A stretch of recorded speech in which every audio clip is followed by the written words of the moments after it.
Progressive knowledge চ্যানেলে স্বাগত জানাচ্ছি। আজকে আমি পঞ্চম শ্রেণীর 93তম ক্লাসটি নিচ্ছি। আজকের ক্লাসে ভগ্নাংশ থেকে যে সমস্ত এমসিকিউ গুলো আসে সেগুলো নিয়েই ক্লাস নিচ্ছি। প্রথমে আমি 6টি করাচ্ছি, তারপর আমি আরো কতগুলো এই এমসিকিউ করাবো। তো এখানে প্রথম প্রশ্ন, ড্যাশ ভগ্নাংশকে মিশ্র ভগ্নাংশে পরিণত করা যায় না। এর উত্তর হবে প্রকৃত ভগ্নাংশকে মিশ্র ভগ্নাংশে পরিণত করা যায় না। কারণ একটি প্রকৃত ভগ্নাংশ যদি আমরা দেখি 2 এর 3, তাহলে এখানে হচ্ছে এই লব হচ্ছে ছোট হয় এই হরের থেকে, যেটাকে ভাগ করলে আমরা এখানে কিন্তু একটি পূর্ণ সংখ্যা কখনোই পাবো না। প্রথমে আমরা এরকম একটা চিহ্ন পাবো, যেটাকে ভাগ করলে 0 কিছু আসবে এখানে, তাহলে আমরা কিন্তু এখানে একটা 1 কিংবা 2 এই ধরনের কিন্তু পূর্ণ সংখ্যা পাচ্ছি না।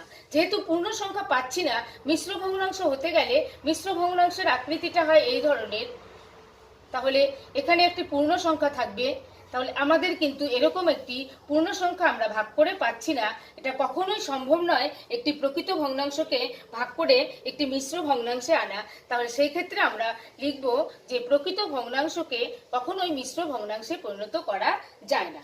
এবার হচ্ছে প্রশ্ন, প্রকৃত ভগ্নাংশের লব ড্যাশ হর, চিহ্ন বসিয়ে আমরা সেটা প্রকাশ করব যে লবটা হরের থেকে ছোট হয় না বড় হয়। তা আমরা জানি যে এখানে লব, প্রকৃত ভগ্নাংশের লব সবসময় কি হয়, হরের থেকে ছোট হয়, হর বড় হয়। তাহলে হরের দিকে আমরা এইভাবে চিহ্নটা, বড় মুখটা আমরাকে হরের দিকে ব্যবহার করব।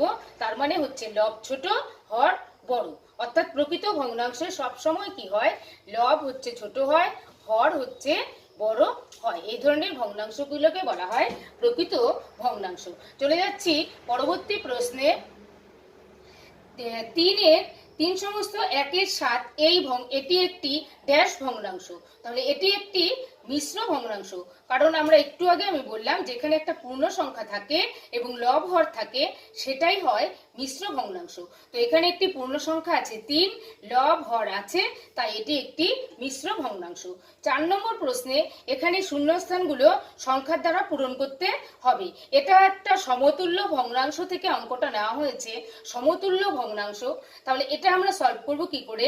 এখানে যখন আমরা দেখব যে এইখানে যে শূন্যস্থানটা আছে সেটা উপরেরটা ফাঁকা আছে, নিচেরটা দেওয়া আছে, তো যেটা দেওয়া আছে সেটা সংখ্যাটা কি করে এসছে, এটার সঙ্গে কি করে এটা রিলেটেড সেটা আমরা খুঁজে বের করব।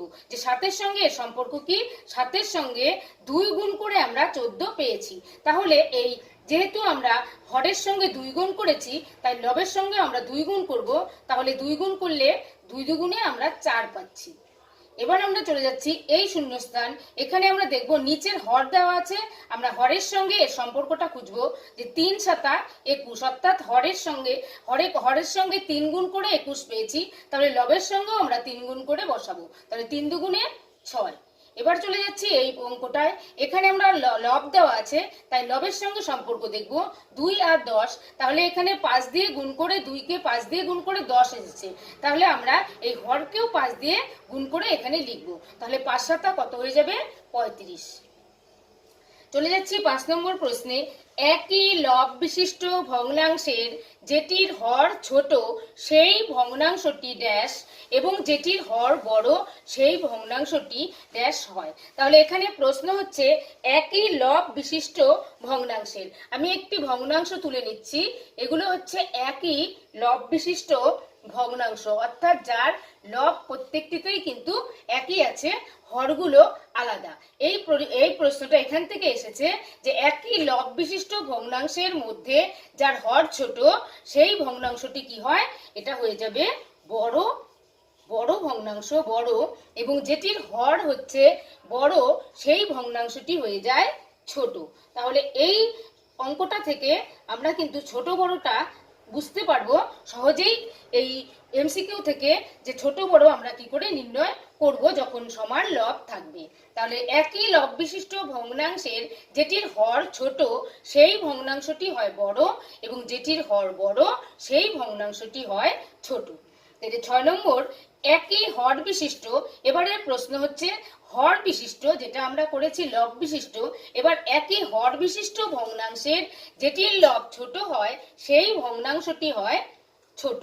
এটা হয়ে যাবে যেটির লব হচ্ছে ছোট হয় সেই ভগ্নাংশটি ছোট হয় এবং যেটি লব বড় হয় সেই ভগ্নাংশটি বড় হয়। এটা হচ্ছে সমান হর বিশিষ্ট ভগ্নাংশের ক্ষেত্রে। আমরা সমান হর বিশিষ্ট ভগ্নাংশ একটি তুলে নিচ্ছি। আমরা যদি এই ভগ্নাংশটা দেখি তাহলে এটা হচ্ছে সমান হর বিশিষ্ট একটি ভগ্নাংশ। তিনটি ভগ্নাংশ আছে সমান হর বিশিষ্ট। তাহলে এক্ষেত্রে সমান হর বিশিষ্ট ভগ্নাংশের যার লব ছোট সেই ভগ্নাংশটি ছোট হয় আর যার লব বড় সেই ভগ্নাংশটি বড় হয়। এটাই হচ্ছে ছোট বড় নির্ণয়ের ক্ষেত্রে সঠিক নিয়ম। তাহলে একই হর বিশিষ্ট ভগ্নাংশের যেটির লব ছোট সেই ভগ্নাংশ ছোট এবং যেটির লব বড় সেই ভগ্নাংশটি বড় হয়। চলে যাচ্ছি 7 নম্বর প্রশ্নে। 7 নম্বর প্রশ্ন, ভগ্নাংশের লব ও হরকে একই সংখ্যা দিয়ে ড্যাশ বা ড্যাশ করলে ভগ্নাংশের মানের কোনো পরিবর্তন হয় না।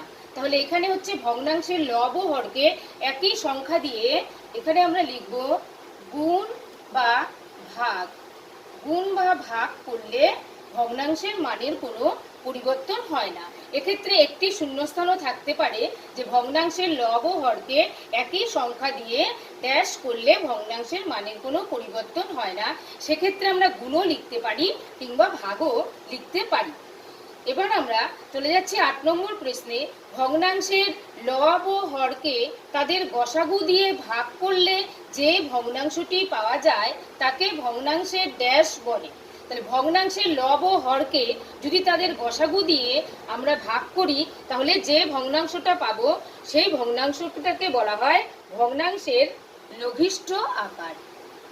ভগ্নাংশের লঘিষ্ঠ আকার বলে।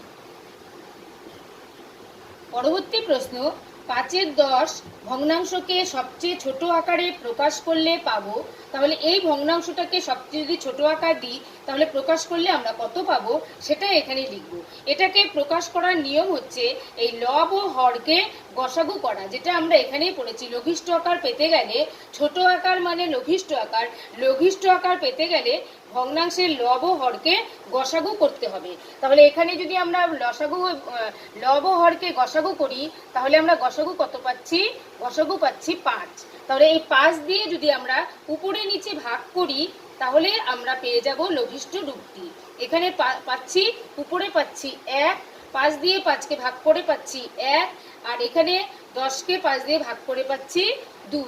তাহলে 5/10 লঘিষ্ঠ আকারটা হবে 1/2।